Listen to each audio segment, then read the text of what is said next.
la prédica se titula Reforma, 100% cristiana. Vamos a ir al libro de Lucas, capítulo 14, versículos 26 y 27.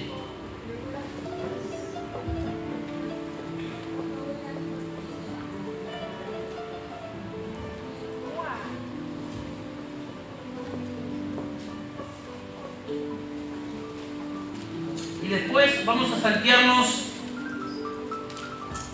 y vamos a ir al libro de Marcos, capítulo 13, versículo 9 al 13. Búsquenlo tranquilos.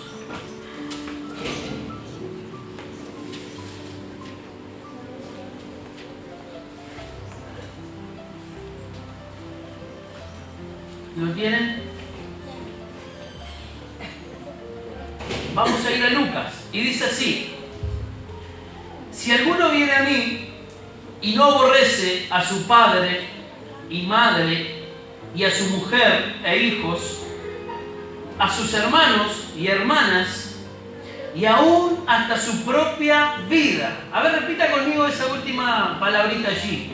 Y aún hasta su propia vida, no puede ser mi discípulo. Y el que no carga su cruz y viene en pos de mí, no puede ser mi discípulo. Ahora vamos a ir a Marcos, capítulo 13, versículo del 9 al 13. Y dice así: pero mirad vosotros mismos, porque os entregarán a los concilios, y en las sinagogas os azotarán, y delante de los gobernadores y de reyes os llevarán por causa de mí, para testimonio a ellos. Y es necesario que el evangelio sea predicado antes a todas las naciones. Pero cuando os trajeren para entregaros, no os preocupéis por lo que habéis de decir, ni lo penséis, sino lo que os fuere dado en aquella hora. Eso hablad. Porque no sois vosotros los que habláis, sino ¿quién? El Espíritu Santo. Y el hermano entregará la muerte al hermano, y el padre al hijo, y se levantarán los hijos contra los padres, y los matarán, y serán aborrecidos de todos por causa de mi nombre. Mas el que persevera hasta el fin, este será salvo. Amén. A ver, vamos a leer esa última oración que dice: mas el que perseverare hasta el fin, este será salvo. El que perseverare hasta el fin, este será salvo. Damos gracias a Dios por la palabra del Señor. Hoy quiero hablar acerca de lo que se conmemora este 31 de octubre. No quería dejar pasar la fecha porque el próximo sería ya pasada la fecha, pero todo el mundo sabe y conoce que el 31 todo el mundo celebra Halloween. ¿Conocen eso? Esa festividad pagana. Es una festividad, bueno, unos dicen una cosa, otros historiadores dicen otra, pero en definitiva, ¿verdad? Es el mismo perro con el mismo collar, como dice el dicho, ¿no? Es una festividad totalmente pagana, ¿verdad? Hacen disfrazar a los niños ¿verdad? De demonios, ¿verdad? Poniéndole caretas totalmente, ¿verdad? De monstruos y etcétera. Pero hoy no quiero hablar del Halloween. No quiero darle la trascendencia a esa festividad que ya sabemos que es algo diabólico. Después, obviamente que la iglesia tiene que recomendar: cuiden a sus niños, hablen del Señor, ¿verdad? No los manden a la calle, no los disfracen de esa manera, ¿verdad? De una manera totalmente en forma de demonios. Y después ellos están soñando. ¿De dónde vienen las pesadillas de los niños? Bueno, de estas mismas cosas. Es un día donde la brujería se mueve, es un día donde muchas personas hacen, bueno, que no está con Dios, ¿verdad? Hace trabajos, sacrificios y bueno, y así sucesivamente tantas cosas. Pero cae justamente un 31 de octubre a la cual el mundo cristiano hoy recuerda, y vamos a dejar a un lado el Halloween para hablar acerca de una historia que aconteció un 31 de octubre. Que hoy todos nosotros, los cristianos evangélicos, los que sabemos y los que no saben, hoy quiero decirles que este 31 se celebran los 500 años de la Reforma Protestante. ¿Han escuchado alguna vez hablar de eso? ¿De la Reforma Protestante? Bueno, este 31 de octubre, el mundo cristiano protestante, ¿verdad?, celebra los 500 años de la Reforma. Y hoy quiero hablarles un poquito acerca de esa Reforma. La Reforma fue un tiempo en donde el catolicismo era tan grande, Roma era tan grande, desde el momento que crucifican al Señor, a los 300 años después de Cristo, allí se levanta el primer papa, podemos decir, o el primer líder religioso, ¿verdad? Cristiano religioso, Constantino, quien fue el que adoptó el cristianismo de los primeros siglos, ¿verdad? Era tan grande, era tan ferviente la pasión por el Señor que allí comenzó en Jerusalén, bueno, por medio de Jesucristo. Allí vemos la historia en el libro de los Hechos, y los últimos acontecimientos lo vemos en la historia de los apóstoles. Pero después la iglesia fue creciendo, los cristianos se fueron multiplicando, y aquí la historia cuenta que el mundo cristiano de 300 años después de Cristo lo pasa a gobernar Roma. Todos los papas, allí vemos la historia de todo. Estoy resumiendo un poco la historia. Pero a partir de ese momento Roma se adueña y se apropia de doctrinas y las hacen doctrinas, una especie de mezcla de reino con religión. Y es ahí que cuenta la historia que al transcurrir los años, ¿verdad?, el catolicismo tristemente ha hecho tantas matanzas, tantas persecuciones a aquellas personas que se han levantado en nombre del Señor, queriendo, con el tiempo se fueron borrando la esencia del verdadero evangelio, que era el evangelio de Jesucristo, ese evangelio sencillo, ese evangelio que iba a todos lados, ese evangelio que no hacía acepción de personas, ese evangelio puro. Ese era el evangelio de nuestro Señor Jesucristo. Ese era el evangelio que predicaban los apóstoles. Por ese evangelio morían los apóstoles. Pero en el correr de los años, la Iglesia Católica, tristemente, ha pervertido la sana doctrina, adoptando el papado, adoptando la monarquía.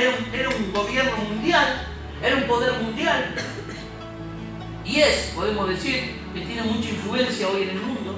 Pero tristemente vemos que la historia cuenta tantos asesinatos, tantas cosas que se levantaron en la época de la Edad Media, que es aquí donde Dios, en el correr del tiempo, permite que toda esta apostasía doctrinal que se levantó en aquellos tiempos, Dios, como dice la palabra, Él es lento para la ira, pero de gran misericordia. Los tiempos del Señor no son los nuestros.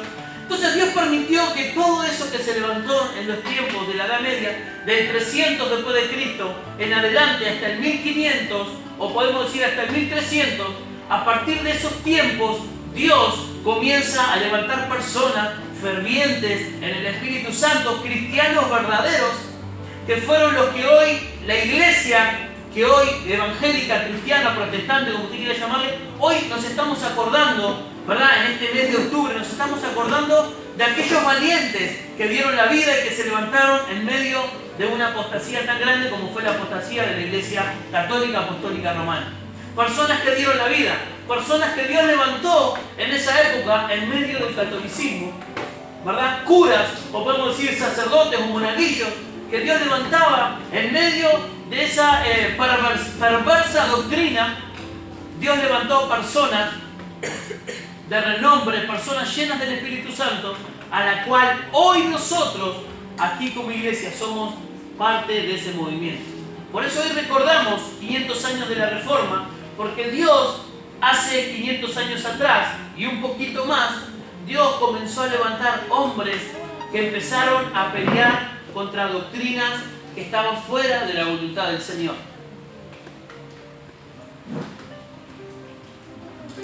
Es una historia que verdaderamente nos impacta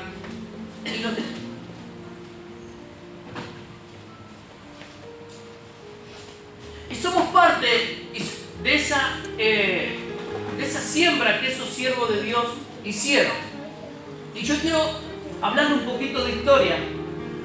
Y usted dirá, para aprender historia está el liceo. Bueno, o están las grandes universidades. Sí, está bien. Pero usted sabe que la Biblia es un libro de historia. Pero es un libro de historia no para que usted solamente sepa, sino para que usted también adopte esa esencia, ¿verdad? De cómo Dios era, de cómo Dios estuvo con el hombre, de cómo Dios obra. Gracias a la historia hoy nosotros podemos, ¿verdad?, fortalecer convicciones. Y la época de la Reforma fue una época tan caracterizada en ese sentido que hoy nosotros, ¿verdad?, actuamos, y si hoy somos lo que nosotros somos, es gracias a aquellos pocos que se levantaron en el nombre de Dios para pelear contra doctrinas, contra papas, para pelear contra el autoritarismo que había en ese tiempo, ¿verdad?, contra ventas de indulgencias. En aquel tiempo, cuando Dios levanta, ¿verdad?, a este gran líder que hoy se caracteriza por ser uno de los padres de la Reforma, Martín Lutero, un alemán. En 1517 Dios usa a este varón, ¿verdad?, lleno del Espíritu Santo, era un teólogo alemán. Y en esa fecha, el 31 de octubre del 1517, él clava en la puerta de una catedral alemana, en la iglesia, en la puerta de Wittenberg, clava 95 tesis. Por eso hoy recordamos que gracias, y yo cuando hablo de estos héroes, verdaderamente me lleno de orgullo, porque hoy nosotros somos parte, ¿verdad?, de estos héroes de la fe. Clava 95 tesis en la puerta de la catedral. Antes la puerta de la catedral en Alemania era una puerta donde se ponían avisos de todo tipo. Era un lugar, era como una cartelera donde el pueblo iba y miraba todas las agendas o todas las festividades que había. Y allí mismo Martín Lutero clavando esas 95 tesis en contra del papado y la doctrina que se estaba levantando en ese tiempo.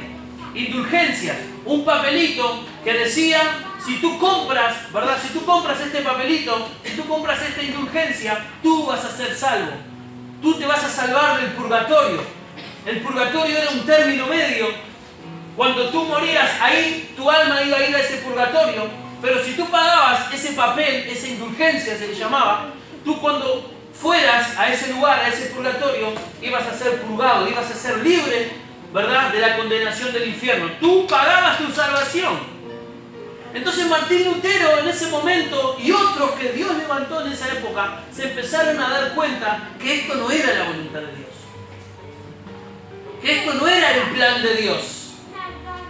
Martín Lutero, uno de los versículos claves a la cual él se da cuenta, es cuando la palabra dice, el justo por la fe vivirá.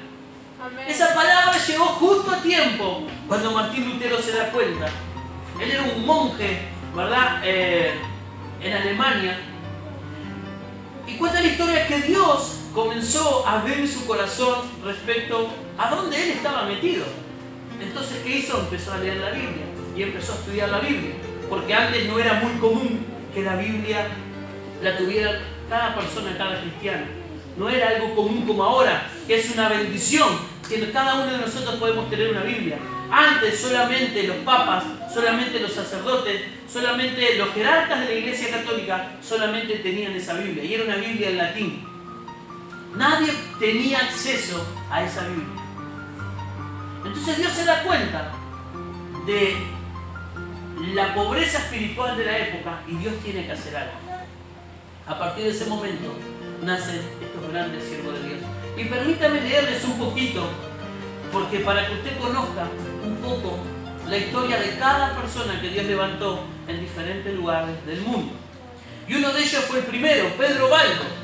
Él consiguió en el siglo XII, dice que él consiguió que los evangelios y otros libros de la Biblia fueran traducidos en habla común, y se atrevió a predicar en las calles, donde hizo muchos discípulos, tanto hombres como mujeres, puesto que Baldo había sido bien conocido como próspero hombre de negocios. Y muchas personas lo escucharon y pronto tuvo un gran grupo de seguidores. Le agregó oír el mensaje consolador de la Biblia en su propio idioma, pues hasta entonces la traducción y producción de cada ejemplar de la Biblia tenía un alto costo. Copiar a mano cada Biblia demandaba a un monje un mínimo de 3 años. Y muchas personas convinieron en renunciar a sus bienes y dedicarse a enseñar la Biblia en el idioma de la gente común. Y se les llegó a conocer como los pobres de lino, porque ellos, cualquier cristiano, fuera hombre o mujer, podía predicar siempre y cuando tuvieran suficiente conocimiento de las Escrituras. Otro varón que Dios levantó en el siglo XIV fue John Wycliffe. Surgió de entre las tinieblas en los tiempos de la ignorancia y superstición. Fue el mensajero de la palabra no solo para Inglaterra, sino para toda la cristiandad. y se enfrentó a la autoridad impuesta desde Roma sin temor por su vida y fue considerado el amanecer de la Reforma. Aquí ya Dios, en el siglo XIV, ya Dios estaba, ¿verdad? Juan Wycliffe fue esa persona que Dios usó y fue llamado, ¿verdad? Él dice el amanecer de la Reforma. Dios ya tenía en sus planes, ¿verdad?, empezar a ajustar la doctrina del verdadero evangelio que se había perdido por muchos siglos. El siguiente hombre de Dios que Dios levantó fue Juan Hus. Fue un hombre, un teólogo y filósofo checo, rector de la Universidad de Carolina de Praga, y como reformador y predicador se le considera a uno de los precursores de la Reforma protestante. Sus seguidores son conocidos como huistas. Murió quemado en la hoguera tras ser condenado de herejía en el concilio de Constanza. Usted sabe que en la Iglesia Católica en esos tiempos, cuando se levantaban personas que querían defender la verdad, su consecuencia era la muerte. En aquel tiempo existía también una de las que hoy la historia lo puede decir, la famosa Santa Inquisición. Personas que se levantaban en contra del clero católico eran condenados a muerte, eran condenados a la hoguera, eran ahorcados, eran maltratados. Y la historia lo dice así. La historia del catolicismo, hermano, fue totalmente atroz. Pero allí Dios levantaba personas fieles a Dios, proclamando el evangelio, sin miedo, sin temor. Juan Hus fue uno de ellos. Martín Lutero, aquí entra en el 1483 su nacimiento. Fue un teólogo y fraile católico agustino que comenzó e impulsó la reforma religiosa en Alemania y en cuyas enseñanzas se inspiró la reforma protestante y la doctrina teológica y cultural denominada luteranismo. Lutero se caracterizó por exhortar a que las iglesias cristianas regresaran a las enseñanzas originales de la Biblia, impulsado con ello por una reestructuración de las iglesias cristianas en Europa.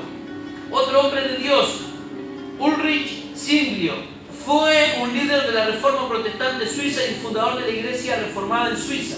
Al estudiar las Escrituras desde el punto de vista de un entendido humanista, llegó de manera independiente a conclusiones similares a las de Lutero, que era doctor bíblico. Zwinglio fue presbítero en Glanbrook tras graduarse como doctor en teología. Allí estudió griego y hebreo y leyó a Éramo de Rotterdam y llegó a la conclusión de que muchas doctrinas de la Iglesia estaban en contradicción en las enseñanzas del Nuevo Testamento. Enseñanzas del clero católico. Thomas Cranmer fue un arzobispo de Canterbury. Disculpen mi ojo de gol con mi inglés. Fue arzobispo durante el reinado de Enrique XIII,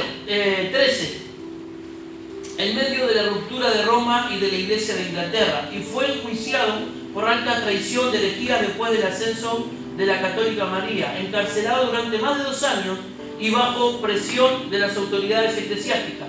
Hizo varias retractaciones y al parecer se reconcilió con la Iglesia Católica.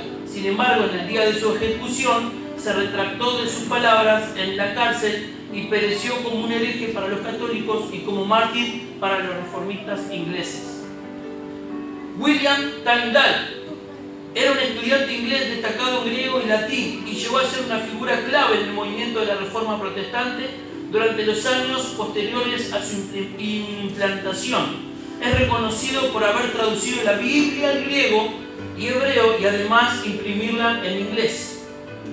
Girolamo Savonarola, predicador italiano, reformador y mártir de la fe, reconocido por su enfrentamiento con los gobernantes tiranos y un clero corrupto. Fue condenado a muerte el 22 de mayo de 1498.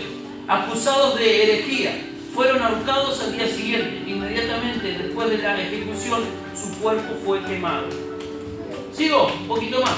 Juan Calvino fue un teólogo francés. Jacobo Arminio fue ordenado en 1588 y nombrado como pastor en Ámsterdam, adquirido en muy buena reputación en el ejército de su ministerio. En 1603 fue nombrado profesor en teología, donde murió el 19 de octubre de 1609. Arminio es el mejor conocido como el fundador de la escuela protestante anticalvinista y se dice que en 1589 Arminio debía defender la doctrina calvinista de la predestinación contra el punto de vista de Dietrich Wolkenstein.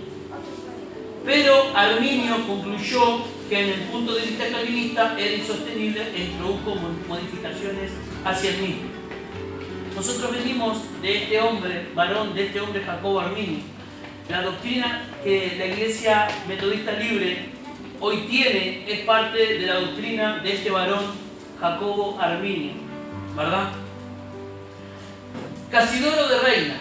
A ver, usted tiene, a ver, la reina Varela.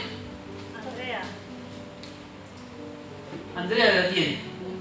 Bueno, ese hombre que hoy vamos a leer fue el que tradujo la Biblia al español. Ese hombre que dio la vida por el Evangelio, que dio la vida por la sana doctrina, Casiodoro de Reina, fue un religioso jerónimo español, converso al protestantismo, famoso por realizar la muy bien conocida traducción castellana de la Biblia, llamada la Biblia del Oso, que fue la primera traducción completa de la Biblia al idioma castellano. Entre tanto, la Inquisición Católica realizó en Sevilla, en abril de 1562, un acto de fe en el que fue quemada una imagen de Casiodoro de Reina.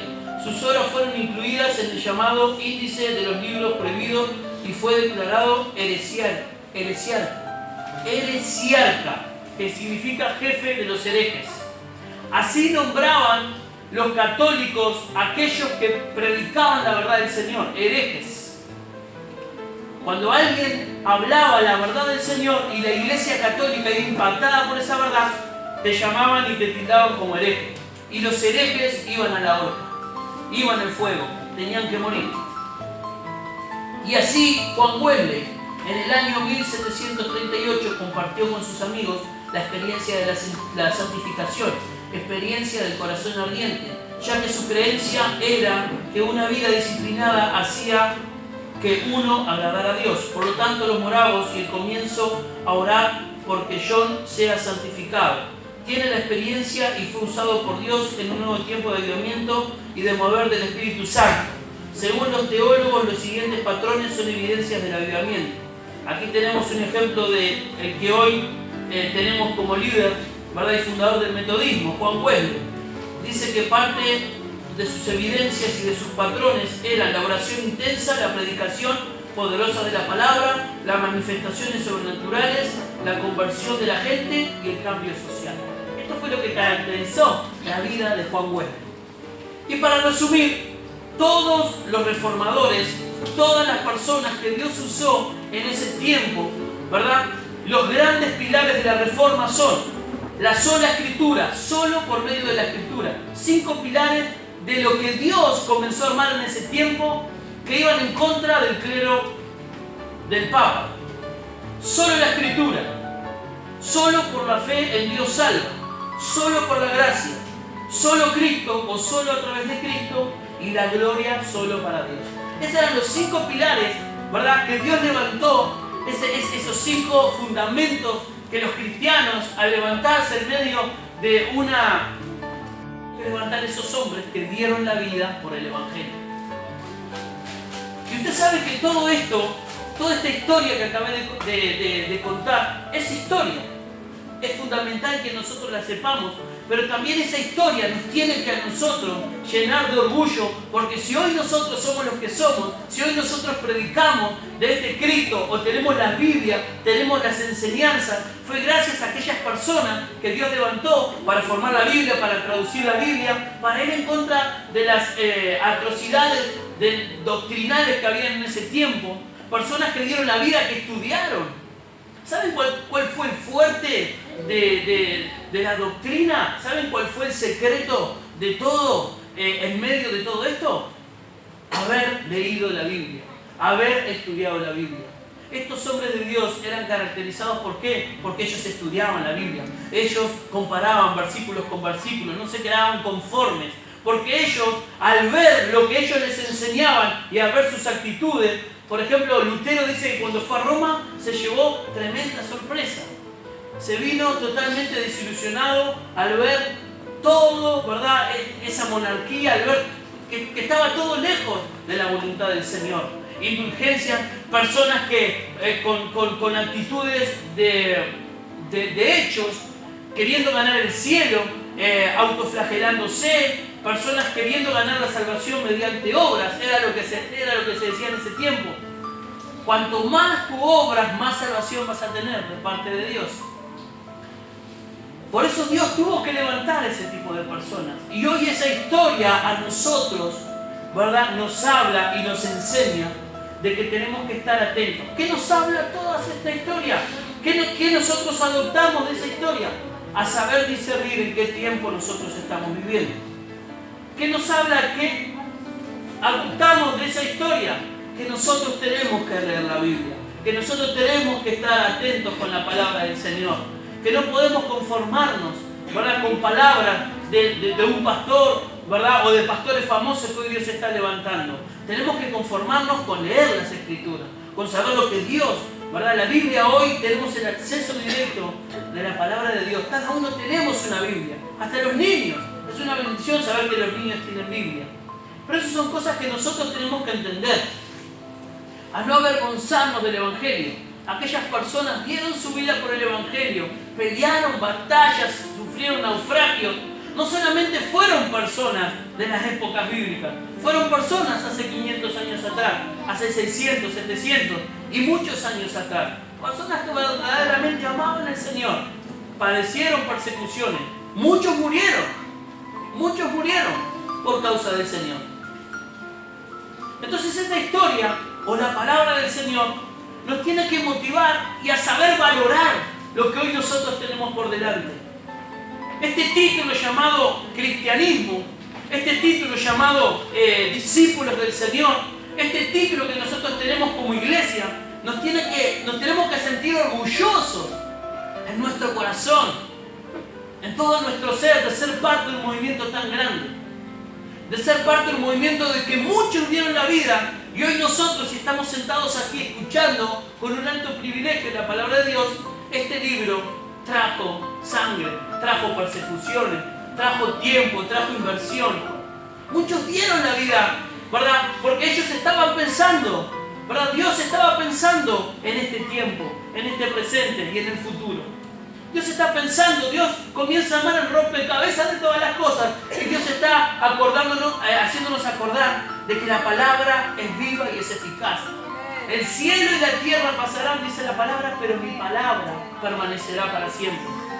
Satanás por un tiempo quiso quemar las enseñanzas de todos estos teólogos que les acabé de nombrar, pero no pudo. El clero católico se quiso levantar quemando, ¿verdad?, allí las enseñanzas de Lutero. Y Lutero los confronta y le dice, ¿verdad?, a Lutero lo llaman para que él se retracte delante del Papa y delante de todos los jerarcas eclesiásticos católicos. Y él mismo allí con sus publicaciones, con todos sus libros arriba de la mesa, ¿verdad?, le pidieron a Lutero que se retractara. ¿Y sabe lo que dijo Lutero? Yo no me puedo retractar. Si ustedes me comprueban que lo que yo estoy diciendo acá está fuera de la voluntad de Dios y fuera de las Escrituras, yo me voy a retractar. Pero hasta que no me demuestren lo contrario, yo no me voy a retractar. Impulsado por presiones, impulsado hasta por la muerte. Pero Dios allí salvándolo. Por eso cuando decimos la reforma, nos estamos acordando de esos héroes de la fe. Esas personas que dieron su vida por nosotros. Así cuando nos acordamos de Artigas o de los grandes líderes en la historia del Uruguay, que si hoy tenemos Uruguay gracias a personas que dieron la vida, bueno, el Evangelio, también la iglesia, muchas personas dieron el Evangelio en Europa y después cuando vinieron las colonizaciones y cuando cruzaron para América, hoy también somos parte de ese gran movimiento de personas que pasaron tiempo de inversión para que el reino de los cielos siga creciendo y siga siendo establecido a todas las naciones como Jesús lo mandó. Entonces, esas personas que adoptamos de esa historia, personas que eran llenas del Espíritu Santo, personas que cumplieron esa palabra allí en Lucas 14, del 26 al 27, ellos aborrecieron su vida, ellos decidieron seguir al Señor, ellos dieron la vida por Jesús. Esa es una de las enseñanzas que la Reforma hoy nos trae y que la historia de la Biblia y que los grandes héroes de la fe en el libro de los Hechos, capítulo 11, todos los líderes que por amor a Dios, dice que taparon boca de leones, dice se hicieron fuertes en batalla, que por fe, dice la Biblia en Hebreos 11, por fe se hicieron fuertes en debilidad, que por fe conquistaron reinos. Sansón, David, todos los héroes todos los héroes de la palabra, ¿verdad? Todos los héroes de la fe. Todos ellos dieron la vida por Jesús. Y yo hoy, terminando de concluir esta palabra, hoy yo quiero animarles a cada uno de ustedes de que nos salgamos de este lugar sabiendo de que la voluntad de Dios es que ustedes den la vida por Él. Amén. La voluntad de Jesús es que aquel que quiera ser discípulo tiene que cargar con su cruz, tiene que llevar su cruz, porque el que no lleva su cruz cada día no puede ser discípulo del Señor. Usted sabe que la cruz en aquel tiempo era un instrumento que usaban los católicos, que usaban, los romanos, ¿verdad? Era un instrumento, esa cruz, que hoy la tenemos adornadita y gloria a Dios porque nos hace recordar lo que Él vivió. Por esa cruz era un lugar de martirio, un lugar de condenación para aquellos reos de la época. Y Jesucristo, sin ser reo, sin ser un delincuente, porque ahí iban esas personas, ahí iba la escoria, ahí iban los que causaban revolución al pueblo, allí iban los peores. Esa cruz era destinada para esas personas. Y allí Jesús, antes de morir, le está diciendo a los discípulos, dice, si alguno viene en pos de mí y no aborrece a su padre y a su madre y a su mujer e hijos y sus hermanos y hermanas, y aún hasta su propia vida, no puede ser mi discípulo. Y el que no carga su cruz y viene en pos de mí, no puede ser mi discípulo. Jesús, antes de ir a la cruz, Él estaba diciendo, el que no toma la cruz, Él estaba haciendo entender de que, primero, de qué manera Jesús iba a morir, y segundo, de que eso era lo que le iba a esperar a aquellos que lo iban a seguir. Muerte, persecución, compromiso. ¿Por qué se piensan que los discípulos murieron por la verdad? Porque entendieron ese mensaje. Hoy en día tenemos que entender que cuando seguimos a Jesús, nos están esperando persecuciones. El diablo nos detesta, nos odia. Las personas que no aman a Dios nos detestan, nos odian. ¿Por qué? Porque no somos como ellos. Porque la luz siempre va a ganar en medio de las tinieblas. Amén. La verdad, la honestidad, la pureza, la santidad. Siempre va a ir en contra de la inmoralidad, de la mentira, de la corrupción. Entonces Jesús está haciendo claro y está diciendo, el que quiere venir en pos de mí tiene que tomar su cruz. Y Él puso el ejemplo de las torturas. Y muchos lo entendieron, muchos discípulos entendieron el mensaje del Señor. Y mucho más entendieron cuando vieron a su Maestro crucificado por amor a nosotros. Él, sin ser pecador, Él murió por nosotros. Él dio su vida para que hoy nosotros tengamos la libertad en Él, tengamos la entrada al cielo. Y no lo hizo un papa, sino lo hizo Dios. Lo hizo nuestro Señor Jesucristo. Entonces cuando el Señor está diciendo, tome su cruz, está diciendo, primero, que tenemos que renunciar a nosotros mismos. Y segundo, de que persecuciones y aún hasta la muerte, allí es donde verdaderamente, como el dicho, ahí los pingos se ven en la cancha, cuando verdaderamente estamos en medio de la presión. Por eso en Marcos el Señor nos recuerda que ante concilios, ¿verdad?, ante reyes vamos a ir por causa de su nombre, pero no teman, porque allí el Espíritu Santo, Él va a ser el que va a poner palabras en nuestra boca, Él va a ser el que va a hablar por nosotros. Amén. Y siempre el Señor me lleva a Esteban, el primer mártir cristiano. Un hombre lleno de la presencia de Dios, de sabiduría, lleno del Espíritu Santo. Ese primer hombre judío, griego, que fue mártir, ¿verdad? Que lo mataron apedreado por causa del Señor. Pero la Biblia dice que mientras le estaban cayendo pedradas en la cabeza, él estaba lleno del Espíritu Santo y dice que él vio en ese momento la gloria de Dios. vio a Jesucristo, ¿verdad?, a la diestra de Dios, los cielos fueron abiertos y él mismo en ese momento, mientras le caían pedradas, él mismo dijo: Padre, encomiendo mi espíritu. De la misma manera como Jesús murió, el discípulo, el diácono Esteban murió. De la misma manera como Jesús murió, ¿verdad?, entregando su espíritu, perdonándolos, porque Esteban dijo: Padre, perdónalos porque no saben lo que hacen. La misma palabra del Señor. ¿Y sabe lo que Dios me hablaba en cuanto a eso? Cuando nosotros decidimos seguir a Jesús de verdad, cuando somos 100% cristianos, genuinos, usted quédese tranquilo que ante las adversidades que ustedes estén pasando, el Espíritu del Señor va a estar tan fuertes en su vida, va a estar tan fuerte y tan latentes en su corazón, que usted, a pesar de estar muriendo o a pesar de estar padeciendo cualquier cosa, allí el Espíritu Santo va a estar en medio de ustedes. Y si ustedes son apresados por causa del Señor, ¿verdad?, o si ustedes van a ser confrontados, en ese momento, por causa de la verdad, el Espíritu del Señor promete estar con cada uno de nosotros. ¿Para qué? Para tener las respuestas de Dios. En ese momento, todos los mártires fueron impulsados por el Espíritu Santo. No les importó la vida. ¿Saben por qué? Porque vivían sometidos en la voluntad de Dios. Porque eran llenos del Espíritu Santo. Porque no les importaba otra cosa que hacer la voluntad del Señor. Cuando nosotros descuidamos esa área importante en nuestra vida, siempre vamos a andar flaqueando. Porque siempre estamos mirando las cosas terrenales y no las celestiales.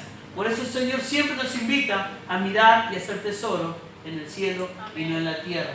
Porque cuando nosotros tenemos una certeza segura de que yo podré estar pasando situaciones, podré tener persecuciones, podré estar, estoy en aflicción, estoy pasando esto, estoy pasando lo otro, yo estoy seguro en que Dios está a mi lado.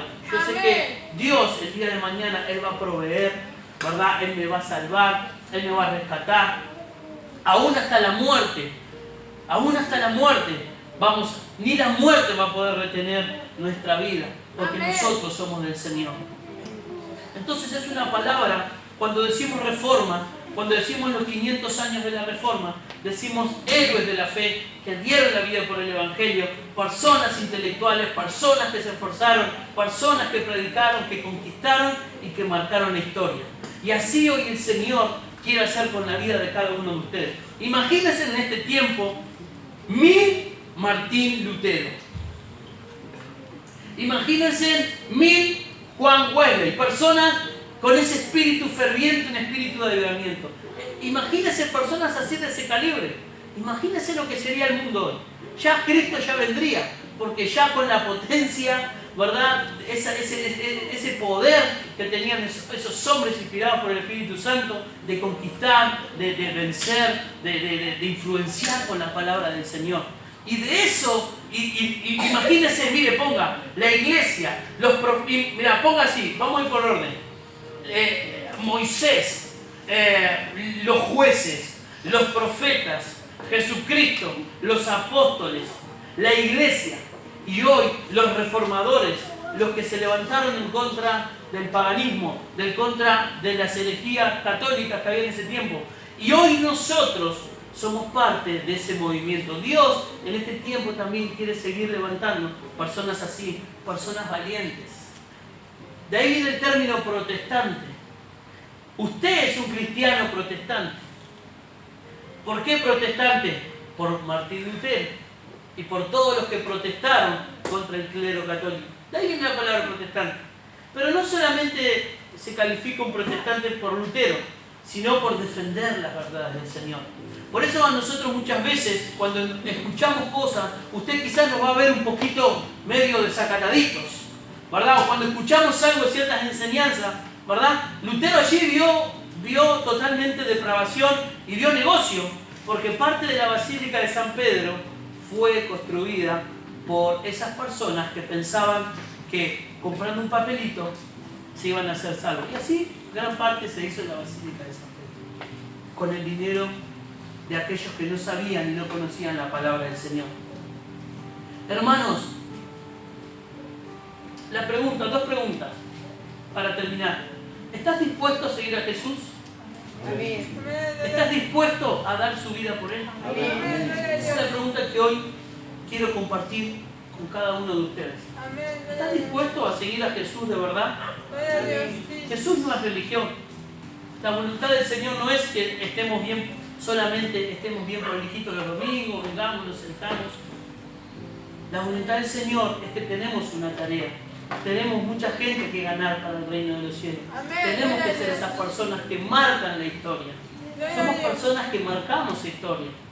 Personas que en el presente, ¿verdad?, hacemos lo mejor que podamos para que la gente recuerde, no nos recuerde a nosotros, recuerden lo que Dios hizo por medio de nosotros. Lo que el Señor hizo con mis manos, con mis ojos, con mi boca, con mi fuerza. Lo que el Señor hizo. Y eso fue lo que hicieron los grandes héroes de la fe. Dos preguntas les dejo. ¿Estás dispuesto a seguir a Jesús? Amén. ¿Estás dispuesto a dar tu vida por Él?